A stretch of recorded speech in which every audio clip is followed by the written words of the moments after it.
How many future TV stars did you notice in Submarine Command? Practically the entire cast was. William Bendix, the star of Life of Riley, was probably the most obvious. Then there was Darryl Hickman, who later played his own brother's brother on Dobie Gillis. Darryl Hickman and his real-life brother, Dwayne, by the way, later became network executives. Did you recognize future Maverick star Jack Kelly? There was also Jerry Paris, who became Dick Van Dyke's neighbor. Jerry Halper, I think his name was. Now, give yourself bonus points if you picked out Noel Neill. She was Lois Lane on Superman. Even more trivial is the fact that our leading lady, Nancy Olson, appeared in two short-lived television shows. Kingston Confidential was one in the 70s, and Paper Dolls, that was in the 80s. You remember those?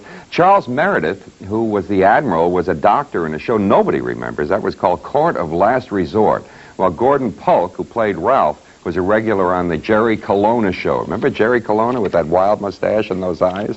Now let's take a look at this. Next on American Movie Classics, Ray Milland and William Holden star in the heartfelt story of Air Force cadets struggling to become pilots in I Wanted Wings. Veronica Lake co-stars, next on AMC. Coming December 1st, round-the-clock classics 24 hours a day.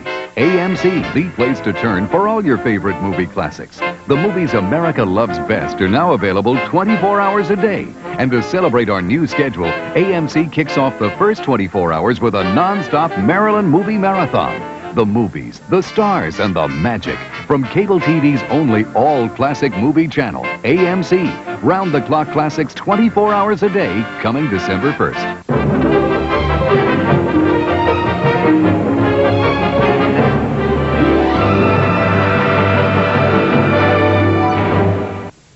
While everybody knows it can be a little dangerous to go up in an airplane, Ray Milland didn't know how dangerous it really could be.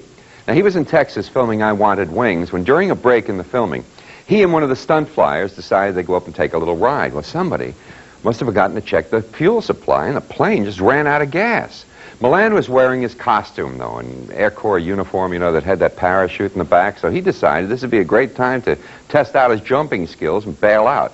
He was about to jump when the pilot discovered the plane's reserve tank and they landed safely. A little bit later, when Milland was telling the crew about the incident, all the color drained from the face of the prop man, who shakily explained that the pack was only a prop. It wasn't a real parachute, just this phony ripcord. I guess that's why they have that old rule in the Army. If you're going to jump from the plane, you have to pack the chute yourself. By the way, the United States Army gave Paramount its complete cooperation in making I Wanted Wings. They even grounded 700 airplanes one day because the roar from the engines interfered with the sound recording. Now, filming began the same day a new class of cadets began their training. So Ray Milland and William Holden and Wayne Morris had been issued real uniforms, marched and drilled and attended classes right along with the new cadets. Now, in addition to the predominantly male cast here, we're going to see Veronica Lake, who makes her film debut. Let's join her now, along with Ray Milland and William Holden and Wayne Morris, and a great flying movie. I love these. It's called I Wanted Wings.